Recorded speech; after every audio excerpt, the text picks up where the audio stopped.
में जाकर सिर्फ एक डिमांड बन गई कि शेख हसीना रिजाइन दे और देश छोड़कर भाग जाए। उनके घरों के आगे आग लगा दी गई, उनकी दुकानों को लूट लिया गया। लेकिन अब समय था इस प्रोटेस्ट का प्रो पाकिस्तानी बनने का। प्रोटेस्ट सिर्फ एक आम स्टूडेंट प्रोटेस्ट नहीं था, बल्कि इसके पीछे कई शक्तियां काम कर रही थी। और जो यूथ है जो वहाँ पे प्रोटेस्ट कर रहा था, क्या अब उसको नौकरी मिलेगी? लेकिन इस पूरी घटना से पाकिस्तान से भी ज्यादा अगर खुश होगा तो वो होगा यूएस। उन्हें एकदम से सपना आया कि बांग्लादेश में कुछ गलत होने वाला है और वो बांग्लादेश छोड़कर यूएसए चले गए।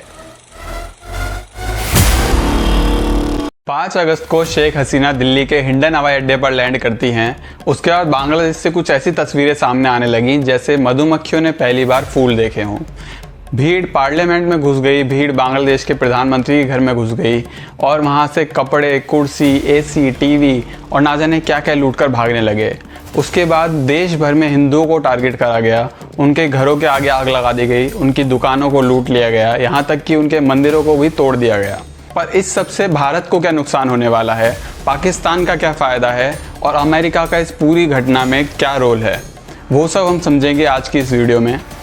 लेकिन बांग्लादेश, जिसकी दुनिया भर में तारीफ हो रही थी कि वहाँ की पर कैपिटा जीडीपी और हैप्पीनेस इंडेक्स भारत से बेहतर होने वाली है, वहाँ पर लगातार ग्रोथ हो रही थी, वहाँ की सरकार एकदम से क्यों गिरा दी गई? और वो सरकार जो 15 सालों से राज कर रही थी, जो शेख हसीना वहाँ के फादर ऑफ द नेशन की बेटी थी, आखिर उसे उसी नेशन से अपनी जान बचाकर क्यों भागना पड़ा? तो चलिए जल्दी समझते हैं पिछले कुछ समय में बांग्लादेश में आखिर हो क्या रहा था। उसके बाद समझेंगे पाकिस्तान को क्या इससे फ़ायदा होने वाला है और अमेरिका का इस पूरे घटनाक्रम में क्या रोल रहा है। बड़ी तस्वीर में ये निकल के सामने आता है कि ये एक स्टूडेंट प्रोटेस्ट था जो रिजर्वेशन के खिलाफ सरकार का विरोध कर रहा था। दरअसल 2018 में शेख हसीना एक एक्ट लाती हैं जिसमें रिजर्वेशन की बात करी जाती है, जिसमें 30% रिजर्वेशन दिया जाता है फ्रीडम फाइटर्स, यानी जो 1971 में बांग्लादेश लिबरेशन वॉर में जो फ्रीडम फाइटर्स थे, जिन्होंने अपनी जान पाकिस्तान आर्मी से लड़ने में गंवा दी या उनके खिलाफ लड़े, उनकी जनरेशन्स को 30% रिजर्वेशन दिया जाएगा। उस समय भी इस रिजर्वेशन का स्टूडेंट्स ने भरपूर विरोध किया। स्टूडेंट्स सड़कों पर आ गए और बहुत ज़्यादा विरोध करने लगे। विरोध जब हिंसक हो गया तो शेख हसीना को झुकना पड़ा और उन्होंने पूरे रिजर्वेशन सिस्टम को ही ख़त्म कर दिया। इसके बाद 2024 जून के महीने में हाई कोर्ट ने एक ऑर्डर पास किया और जिसमें कहा कि शेख हसीना ने जो एकदम से 0 रिजर्वेशन कर दिया वो गलत था और 30% रिजर्वेशन फ्रीडम फाइटर्स के लिए दोबारा लगाया जाए। ये खबर जैसी बाहर आई उसके बाद स्टूडेंट्स दोबारा सड़कों पर आ गए और पुरजोर विरोध दोबारा करने लगे कि रिजर्वेशन को हटा दिया जाए या फिर उसको 5 से 7% तक बहुत ज़्यादा कम कर दिया जाए। 100 से ज़्यादा बांग्लादेशी इस पूरे प्रोटेस्ट में मारे गए। 1 महीने तक ये प्रोटेस्ट चलता ही रहा, जो लगातार हिंसक होता रहा। बिल्डिंगों में आग लगा दी गई, गवर्नमेंट क्वार्टर्स को टारगेट किया गया। उसके बाद 21 जुलाई को सुप्रीम कोर्ट ने एक ऑर्डर पास किया जिसमें रिजर्वेशन को पूरी तरह से नहीं हटाया गया, सिर्फ 5% रिजर्वेशन सेटल किया गया कि फ्रीडम फाइटर्स की जनरेशन्स के लिए। उसके बाद प्रोटेस्ट हट गया, स्टूडेंट्स वापस चले गए और आमतौर पर यह प्रोटेस्ट यहीं पर ख़त्म हो जाना चाहिए था। लेकिन अब समय था इस प्रोटेस्ट का प्रो पाकिस्तानी बनने का।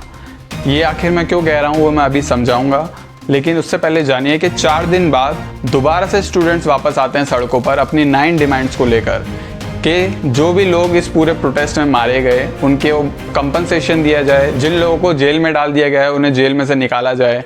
और ऐसी ही 9 डिमांड सामने लाई गई जो आखिर में जाकर सिर्फ एक डिमांड बन गई कि शेख हसीना रिजाइन दे और देश छोड़कर भाग जाएं। स्टूडेंट प्रोटेस्ट सिर्फ एक आम स्टूडेंट प्रोटेस्ट नहीं था, बल्कि इसके पीछे कई शक्तियां काम कर रही थी। भीड़ में बांग्लादेश के झंडे के साथ तालिबान का झंडा लहराया गया, फादर ऑफ द नेशन की मूर्तियों को तोड़ा गया। आखिर स्टूडेंट्स को जब रिजर्वेशन के खिलाफ ही लड़ना था तो सुप्रीम कोर्ट ने रिजर्वेशन हटा दिया था, उनकी मांग मान ली थी। दरअसल बांग्लादेश में 3 बड़ी पार्टियां लीड करती हैं। सबसे पहली है आवामी लीग, जो एक सेकुलर पार्टी है और सेंट्रलिस्ट पार्टी है, जिसको लीड करती थी शेख हसीना और 15 सालों से इन्हीं का रूल था। और अपोजिशन में पार्टी है बीएनपी, यानी बांग्लादेश नेशनल पार्टी, जो कट्टरवाद को समर्थन करती है और सेकुलरिज्म को थोड़ा क्रिटिसाइज करती है। इसके अलावा एक तीसरी पार्टी है जमात-ए-इस्लामी, जो पूरी तरह से रेडिकल पार्टी है, जिसने 1971 में जब बांग्लादेश बना उस बात का पुरजोर विरोध किया। वो चाहते थे कि ये बांग्लादेश बने ही ना, बांग्लादेश का एग्जिस्टेंस के ही खिलाफ हैं। वो चाहते थे ये पाकिस्तान ही रहे और पाकिस्तान का रूल्स इसमें लगे, शरिया लॉ वो इसको लागू करना चाहते थे। जिसके कारण 2013 में बांग्लादेश के सुप्रीम कोर्ट ने उस पार्टी को बैन कर दिया। हालांकि रैली और मीटिंग्स करने के लिए उसको परमिशन थी, और शेख हसीना के जाने के बाद देश भर में जो हालत हो गई है उससे साफ पता चलता है कि इन पॉलिटिकल पार्टीज़ का इस प्रोटेस्ट में पूरा हाथ था। अब हम बात करते हैं भारत को इस पूरे घटनाक्रम से क्या नुकसान होने वाला है। सबसे बड़ा नुकसान तो ये है कि शेख हसीना की सरकार वहाँ से गिर चुकी है। शेख हसीना के रहते हुए बांग्लादेश और इंडिया के रिलेशन बहुत ज़्यादा सुधरे थे। शेख हसीना हमेशा भारत के पक्ष में रही हैं, यहाँ तक कि कॉपरेशन में बहुत ज़्यादा आसानी रहती है, और टेररिज्म के खिलाफ हमेशा शेख हसीना ने भारत का साथ दिया है। लेकिन अब वहाँ की सरकारें ऐसी बची हैं जो पाकिस्तान की समर्थक हैं। पाकिस्तान को अब एक और अड्डा मिल जाएगा हमारे देश में घुसपैठ करने के लिए और इलीगल वेपन्स को सप्लाई करने के लिए, जिससे उसको बहुत ज़्यादा फ़ायदा होगा और वो बहुत ज़्यादा खुश होगा इस पूरी घटना से। लेकिन इस पूरी घटना से पाकिस्तान से भी ज़्यादा अगर खुश होगा तो वो होगा यूएस।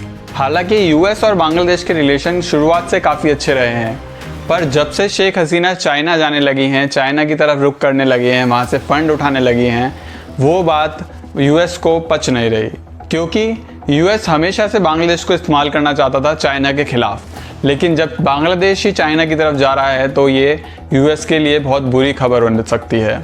यूएस बांग्लादेश में एक नेवल बेस बनाना चाहता है जहां से वो अपनी आर्मी को डिप्लॉय कर सके और साउथ एशिया में अपना कंट्रोल को और बढ़ा सके, अपने दबदबे को और बढ़ा सके, ताकि वो चाइना को टैकल कर पाए। लेकिन बांग्लादेश में शेख हसीना ने इस बात के लिए मंजूरी अभी तक नहीं दी, वो हमेशा इस बात को मना करती आई। साथ ही साथ बांग्लादेश से यूएस सेंट मार्टिन आइलैंड चाहता था, जिसको वो नेवल बेस बना सके, और वहाँ पर एक क्रिश्चियन कंट्री बनाना चाहता था यूएस। वो चाहता था कि बांग्लादेश म्यांमार से कुछ हिस्से लिए जाएं और उनको क्रिश्चियन कंट्री बना दिया जाए, ताकि यूएस का डोमिनेंस वहाँ पर डायरेक्टली बहुत ज़्यादा बढ़ जाए।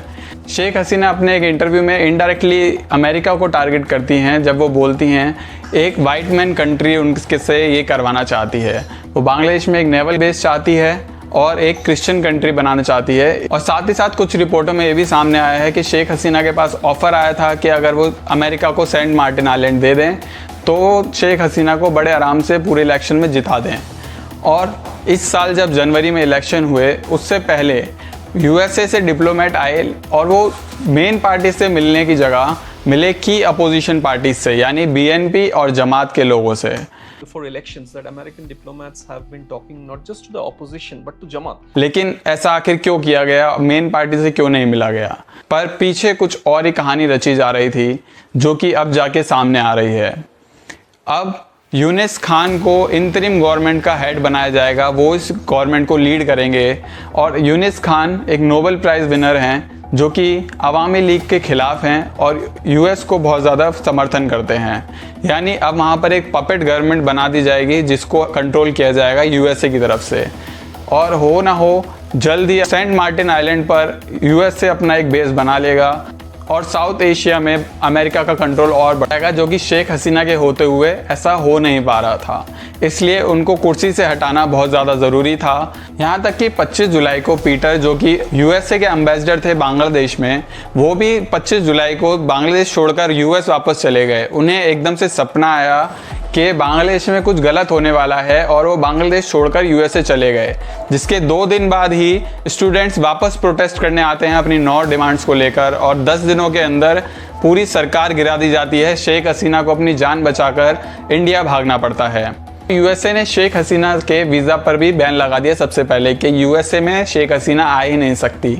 जबकि शेख हसीना के father of the nation Sheikh Mujibur Rahman को एक मर्डर करने वालों को वो पनाह दे रहा है कनाडा के साथ। लेकिन जो प्रधानमंत्री वहाँ पर अपनी जान बचाकर एक पूरे असैसिनेशन को से बचकर इंडिया आया है और वहाँ जाना चाहता है, उसके लिए वहाँ पर कोई जगह नहीं है।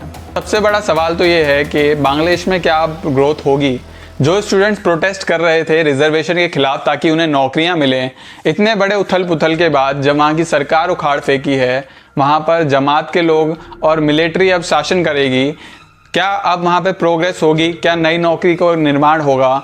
और जो यूथ है जो वहाँ पे प्रोटेस्ट कर रहा था, क्या अब उसको नौकरी मिलेगी? क्या गरीबी खत्म हो जाएगी? क्या देश अब विश्व गुरु बन पाएगा? आप ही कमेंट करके बताइए कि आप बांग्लादेश में आखिर क्या होगा या क्या होना चाहिए। साथ ही साथ इंडिया की गवर्नमेंट को इस चीज़ को कैसे देखना चाहिए, कैसे टैकल करना चाहिए। और हम मिलते हैं अपनी अगली वीडियो में, तब तक के लिए नमस्कार।